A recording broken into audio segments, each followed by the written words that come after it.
आज हम लोग बिहार की प्रमुख झीलों का अध्ययन करेंगे। नहीं, बिहार में झील से भी प्रश्न बनते हैं, तो बिहार में ज्यादा झील नहीं है जिसके बारे में अध्ययन करना है ना। ज्यादा 5 झील है जिसको आपको याद रखना है बिहार के झीलों में। सिर्फ बिहार के झीलों में एक आपको याद रखना है कांवर झील। कांवर झील जो अक्सर यहाँ से प्रश्न पूछा करता है। इसके अलावा कुशेश्वर स्थान झील, स्थान झील। फिर तीसरा एक झील आपको याद रखना है सिमरी बख्तियारपुर झील। सिमरी बख्तियारपुर झील। चौथा आपको याद रखना है गोगाबिल झील। और एक याद रखना है जगतपुर झील।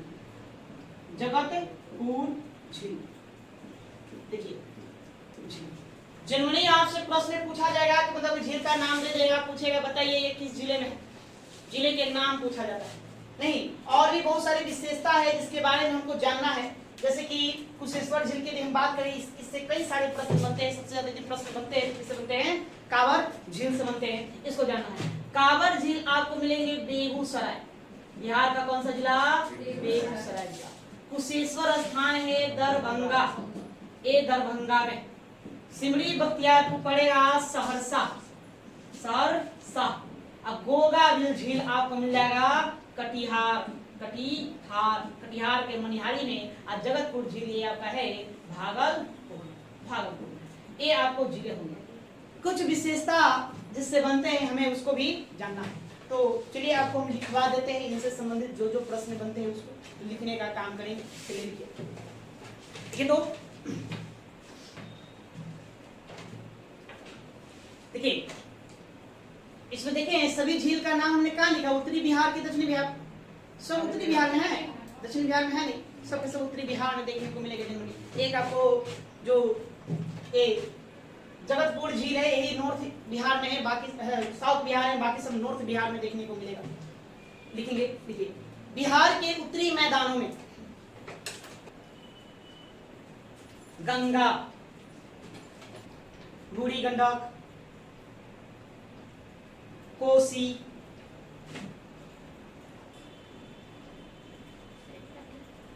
से प्राकृतिक विसर्ग झीलों का निर्माण हुआ है।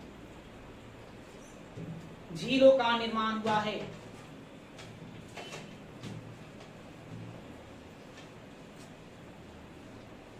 झीलों को उत्तरी बिहार में हम पढ़े थे, क्या कहते हैं? चौर, मन नहीं, साउथ में आपको हाँ आप जाएंगे तो यहाँ पर ताल या ताल भी कह देते हैं, छारन भी कहते हैं। ठीक है, इसे छारन भी कहते हैं। तो लिखिए इन झीलों को स्थानीय भाषा में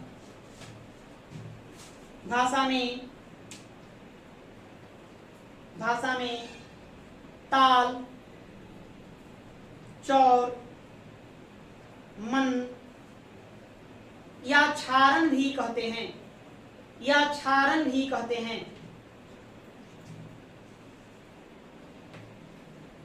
ये जलमग्न जो क्षेत्र आर्द्र भूमि कहलाते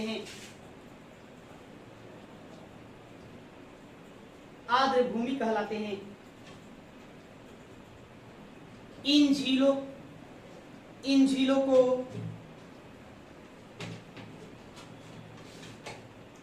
को मत्स्य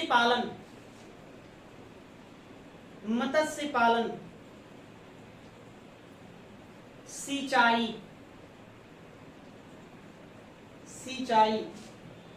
पक्षी विहार, बाढ़ नियंत्रण,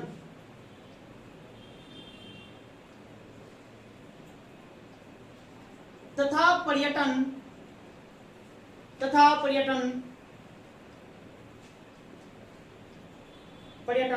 के लिए विकसित किया जा रहा है।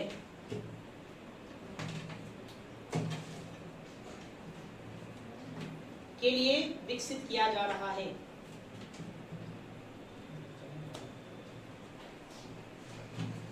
आइए सबसे पहले लिखिए कांवर झील।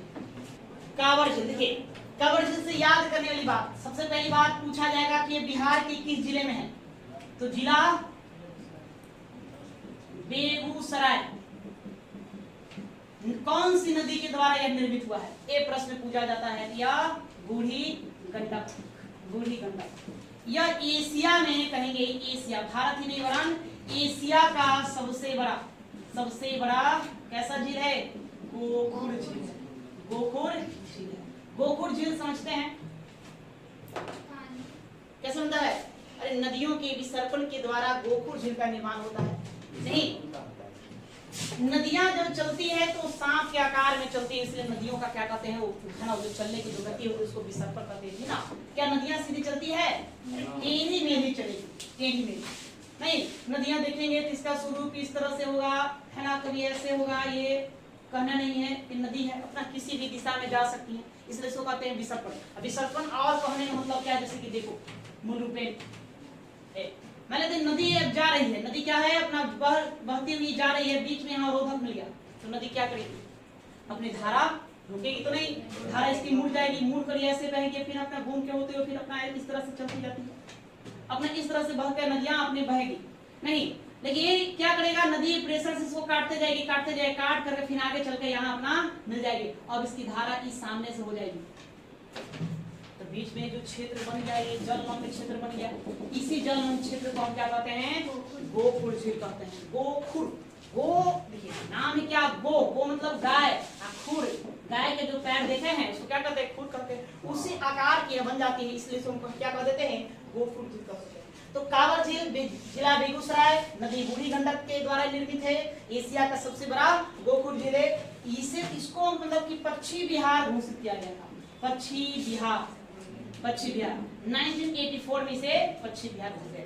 इसके हम क्षेत्रफल की बात करें, रकबा की बात करें तो 16 किलोमीटर स्क्वायर में यह फैला हुआ है। तो इतनी बातें आपको कांवर झील से याद में रखना। तो लिखिए, कांवर झील बिहार राज्य के बेगूसराय,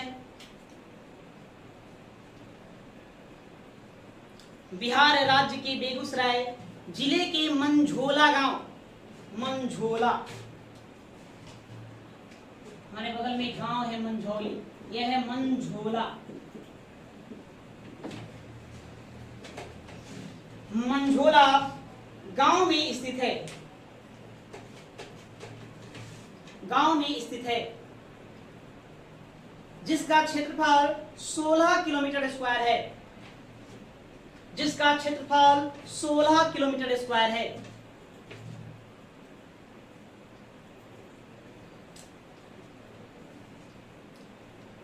इस झील को बिहार सरकार ने, इस झील को बिहार सरकार ने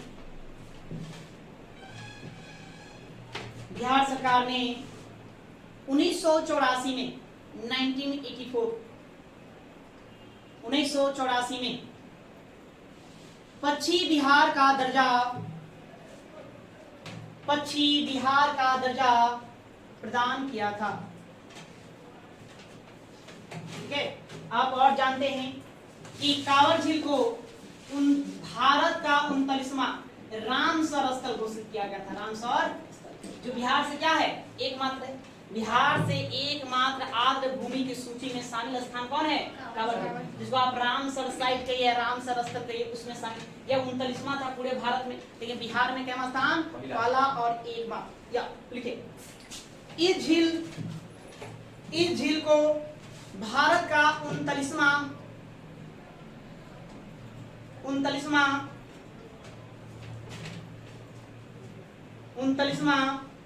रामसर स्थल घोषित किया गया। इस झील का निर्माण बूढ़ी गंडक नदी से हुआ है। यह साइबेरियन पक्षी का यह निवास स्थान है।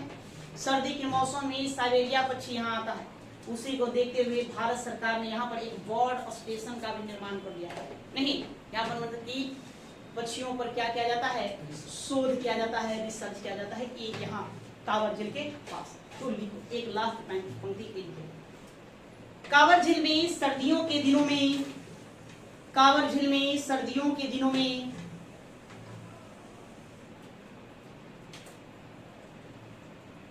कांवर झील में सर्दियों के दिनों में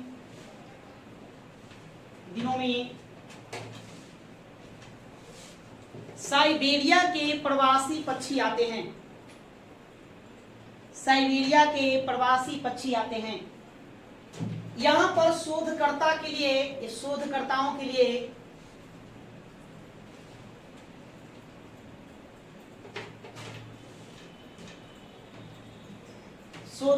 के लिए बर्ड बैंडिंग स्टेशन स्थापित किया गया है। बर्ड बैंडिंग स्टेशन स्थापित किया गया है। चलिए अब दूसरा लिखिए, कुशेश्वर स्थान झील। कुशेश्वर स्थान झील।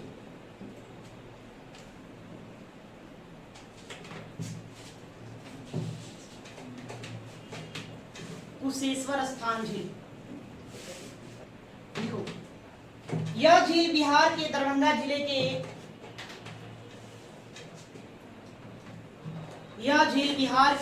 जिले के कुशेश्वर स्थान प्रखंड में स्थित है।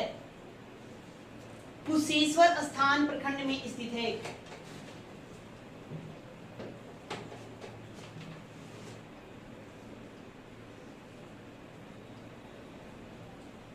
इस झील को 1972 में 1972 इस झील को 1972 में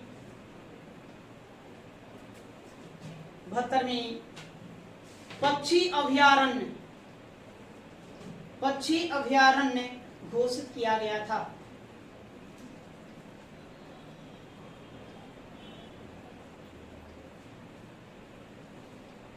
अभयारण्य घोषित किया गया था।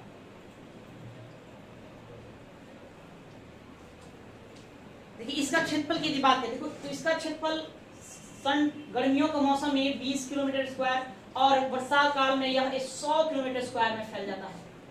नहीं, वर्षा होने का मतलब फैलने और सिकुड़ने वाला झील।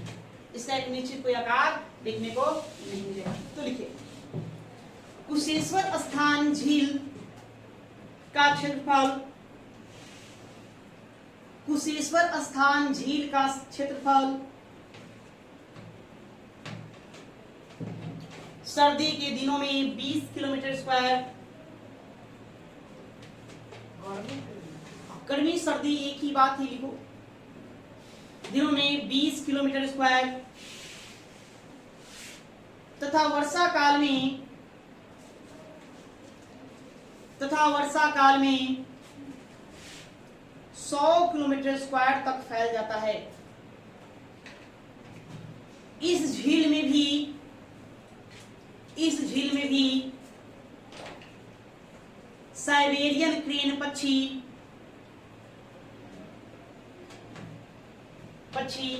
सर्दियों के मौसम में आते हैं।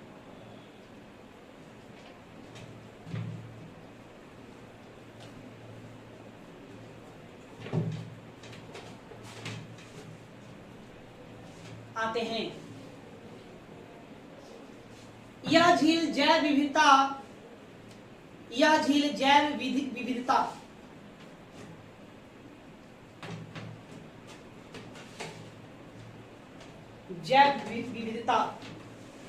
के दुर्लभ उदाहरण होने के साथ साथ धार्मिक स्थल के रूप में भी विख्यात है। सुने नहीं कहना कि लोग कुशेश्वर धाम जा रहे हैं, तो कुशेश्वर धाम कहाँ जाते हैं? यही कुशेश्वर स्थान जो झील है वहीं पर एक मंदिर है, उसी को कुशेश्वर धाम कहते हैं। साथ साथ धार्मिक स्थल के रूप में भी प्रसिद्ध है।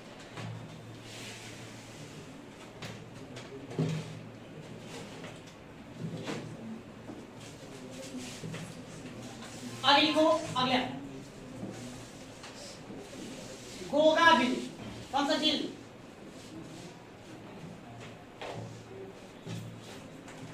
ये देखिए गोगाबिल झील। गोगाबिल झील को भी आप कहते हैं, है ना, घोघा चाप, घोघा चाप झील, इसी को घोघा चाप झील के भी नाम से जानते हैं, इसी को भी घोघा झील भी कहते हैं, घोघा झील। कहां मिलेगा या कटिहार जिले में होगा, कटिहार। लिखिए हेडिंग सिर्फ घोघा बिल झील,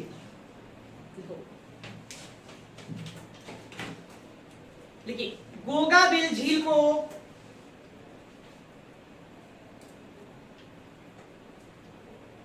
घोघाबिल झील को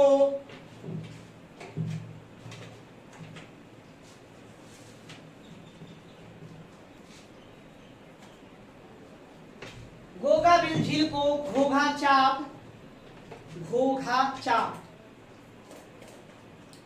या घोघा झील या घोघा झील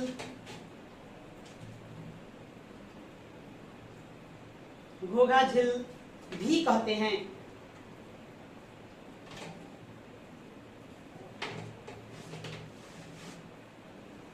यह झील बिहार राज्य के कटिहार जिले के यह झील बिहार राज्य के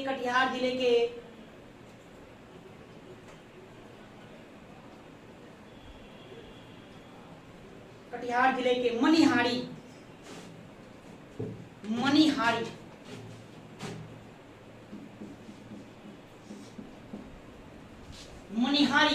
नामक स्थान पर स्थित है।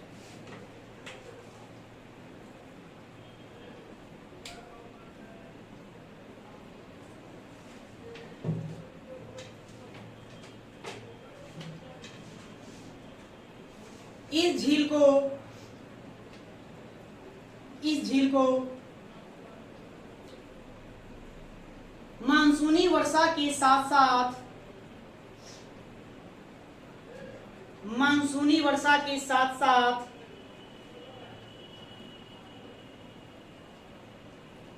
साथ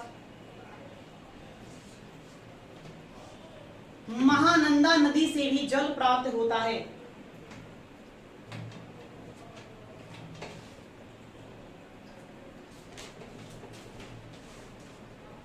महानंदा नदी से भी जल प्राप्त होता है।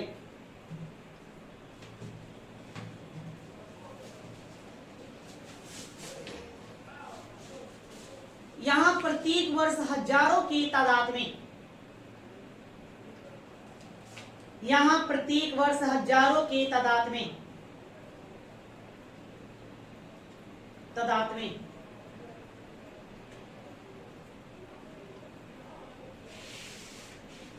कैस्पियन सागर तथा साइबेरियाई क्षेत्र से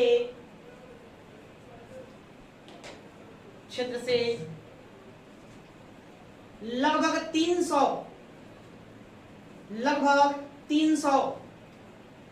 प्रजाति के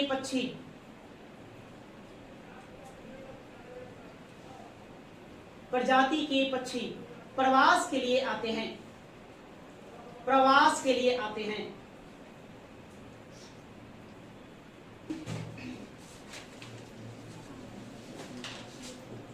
जगतपुर यह झील बिहार राज्य के भागलपुर जिले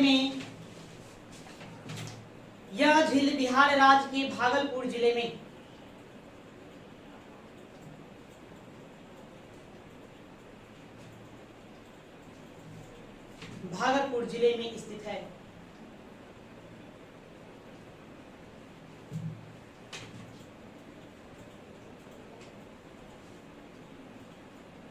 भागलपुर जिले में है। इसका क्षेत्रफल लगभग 400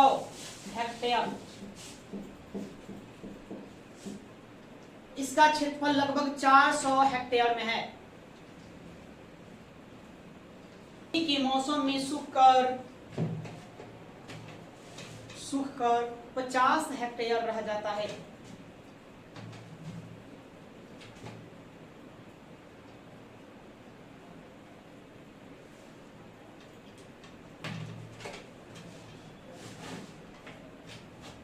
चलो इससे बस इतना ही जानना है। अब ये सिमरी बख्तियारपुर झील, सिमड़ी बख्तियारपुर झील, सिमड़ी बख्तियारपुर झील। तो सिमड़ी बख्तियारपुर, आप बिहार का मैप देख रहे हैं तो आप देखिए ठीक से, अगर दिमाग में है तो सहरसा का लोकेशन, सहरसा, सहरसा, सहरसा के ऊपर आप देखेंगे तो आपको मिलेगा कौन, दरभंगा, दरभंगा मिलेगा नहीं। और सहरसा के ऊपर आप देखेंगे, सहरसा के ऊपर में बगल में उत्तर में आइए और पश्चिम की ओर क्या मिलेगा, दरभंगा। और नीचे की ओर आएंगे तो फिर आपको क्या मिल जाएगा, बेगूसराय।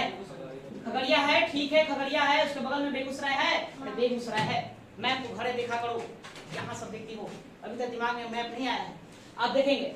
तो दरभंगा हमने बताया कौन सा, कुशेश्वर, कुशेश्वर, कुशेश्वर स्थान झील, स्थान झील, ठीक है ए। और नीचे बेगूसराय हमने क्या देखा ना, कांवड़ झील, कांवड़ झील ये देखा।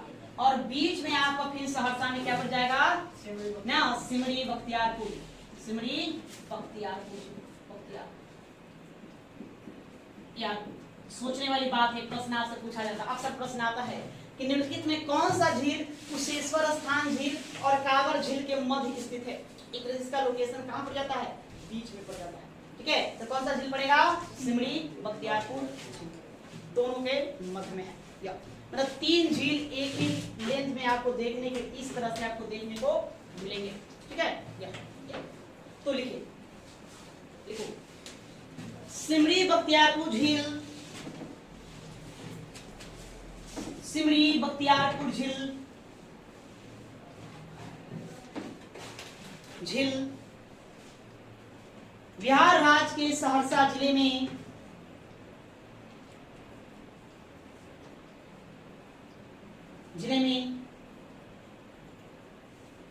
सिमड़ी बख्तियारपुर प्रखंड में स्थित है। प्रखंड का भी नाम है सिमड़ी बख्तियारपुर प्रखंड, सिमड़ी बख्तियारपुर प्रखंड में स्थित है। कई झीलों से मिलकर इस झील का निर्माण होगा, जिसमें से कौन कौन झील है जिससे मिलकर ही बनता है। देखिए इस झील का निर्माण सरदिया, जमुनिया, इस झील का निर्माण सरदिया, जमुनिया,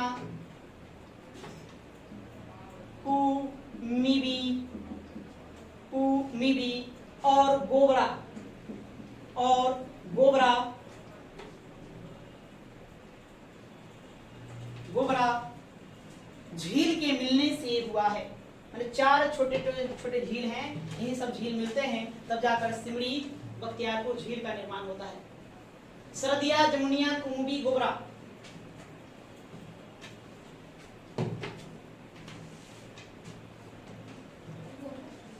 गोबरा सब झील का नाम है, गोबरा, गोबरा झील के मिलने से हुआ है। इसकी आकृति आप देखेंगे तो घोड़े की नाल की तरह है, नाल देखे ना, तो घोड़े की नाल की तरह लिखिए, इसकी आकृति घोड़े की नाल की तरह है, घोड़े की नाल की तरह है। इसके दक्षिण पश्चिम में कांवड़ झील, दक्षिण पश्चिम में कांवड़ झील, कांवड़ झील तथा उत्तर पश्चिम में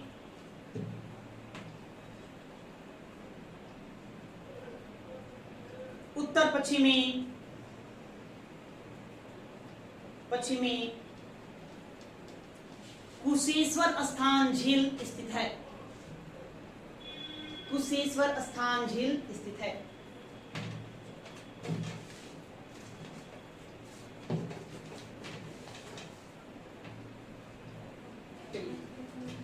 तो अपवाह तंत्र में हमने पहले क्या देखा, नदी है ना, पहला चीज देखी।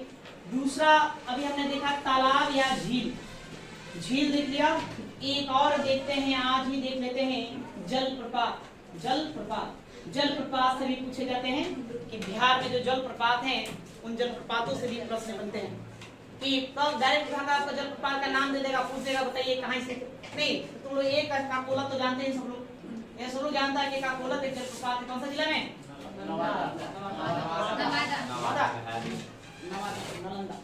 नवादा कहीं नालंदा का है ना। जियार कुंड भुला गया। दुर्गावती बस खाली काकोलत तक सीमित, खाली काकोलत से काम नहीं चलेगा। अब वो एग्जाम में पूछता नहीं, सब जानता है काकोलत है वो झील नहीं जलप्रपात, ठीक है हाँ, इसलिए वो ट्रेंड गया। अब आपसे वो पूछेगा और भी तो हैं तो उनको ध्यान रखना है। तो ऐसे ही ज्यादा नहीं, 11 जलप्रपातों को याद रखना है। कितने? 11। तो लिखिए बिहार के जलप्रपात, बिहार के जलप्रपात, जलप्रपात हाँ बहुत कम है। वाटर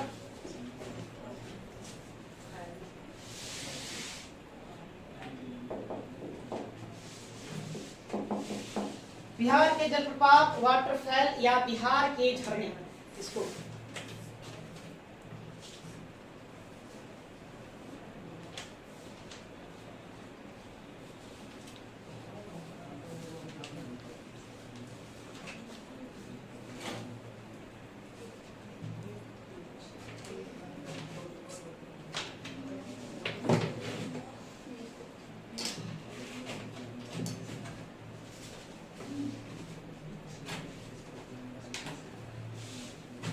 इसमें आपको हम डायरेक्ट नहीं जैसे लिखा देते, कॉपी को 3 भागों में बना दीजिए। जल प्रपात, जल प्रपात, वो जल प्रपात बना है तो नदी होगा ना, कौन सी नदी को बना है वो नदी ध्यान में रखना है। उसके बाद फिर आपको याद रखना है स्थल, स्थान मतलब स्थान का मतलब कौन सा जिला में या है, इसको ध्यान रखना है। तो बनाइए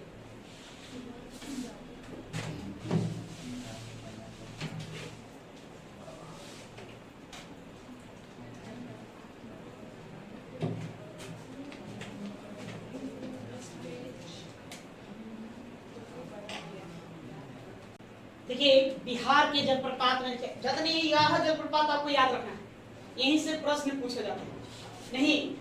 और इन 11 जलप्रपातों में आप देख सकते हैं कि 4 ऐसे है ना, 7 ऐसे जलप्रपात है जो कहाँ है? रोहतास। तो जेनुअली जलप्रपात कहाँ बनेंगे? जहाँ पहाड़ियां हो, ऊंची ऊंची पहाड़ हो, पर्वतें हो, वहीं पर क्या करते हैं? जलप्रपात बनते हैं। तब जानते हैं कि रोहतास, कैमूर ये सब क्या है? पहाड़ी क्षेत्र है। उन्हीं पहाड़ी क्षेत्रों में ये जलप्रपात का निर्माण हुआ है। एक काकोलत जलप्रपात जो क्या है सबसे ज्यादा फेमस है ना, काकोलत जलप्रपात। एक किस नदी पर? कोई नदी नहीं है, कोडरमा जो पहाड़ी है, कोडरमा पहाड़ी से कई धाराएं आती हैं, उन्हीं धाराओं के मिलने से काकोलत जलप्रपात का निर्माण होता है, जो वर्तमान बिहार राज्य के नवादा जिले में स्थित है। सुखलदरी, सुखलदरी एक नदी है कन्हर, उसी कन्हर नदी पर रोहतास में है। धुआं कुंड जलप्रपात, ये 2 नदियों का मिलने से बनता है। एक नदी का नाम है काबा, दूसरा का नाम है धोबा। काबा धोबा नदियों के मिलने से रोहतास जिले में कौन है? धुआं कुंड। एक मिलेगा धुआं कुंड, एक है जियार कुंड। धुआं कुंड और जियार कुंड कंफ्यूज नहीं होने, धुआं कुंड याद रखना है रोहतास, और जियार कुंड कहाँ? भोजपुर, है ना। ये भी एग्जाम में अक्सर देखने को मिलेगा। जियार कुंड जलप्रपात कहाँ है? तो भोजपुर में। कौन सी नदी पर? फुलवरिया नदी पर। दोनों नाम मिलता जुलता है, इसलिए कंफ्यूज नहीं है। दुर्गावती, ये दुर्गा नर्मती नदी पर रोहतास में। अगर ये पार्टिकुलर जगह की बात करें तो छान पापड़, छान पापड़ जगह का नाम है, उसी छान पापड़ में यह देखने को मिलेगा। रोहतास जिले में रागिन कुंड, गाय घाट नदी पर रोहतास में। पोखरी गोपत नदी पर रोहतास में। देवदारी, ये दो देवदारी जो है यह आपको रोहतास में देखने को मिलेगा। कहाँ मिलेगा? रोहतास में देखने का। देवदारी एक कर्मनाशा नदी की एक शाखाएं ब्रांच उधर जाती है, उसी से होकर यह निकलती है। इसलिए नदी आप छोड़ दीजिए, यानी तो लिखना है तो आप यहाँ कर्मनाशा नदी लिख सकते हैं। कर्मनाशा, कर्मनाशा नदी पर। मंझ है ना, मंझर कुंड, यह कोई नदी नहीं है, ऐसे ही मतलब कि पहाड़ से जो पानी निकलती है उसी झरने से इसका निर्माण होता है रोहतास में। और करकट भी कहाँ? कैमूर जिले में है। साथ में तेलहर कुंड कैमूर में है और जियार कुंड भोजपुर में।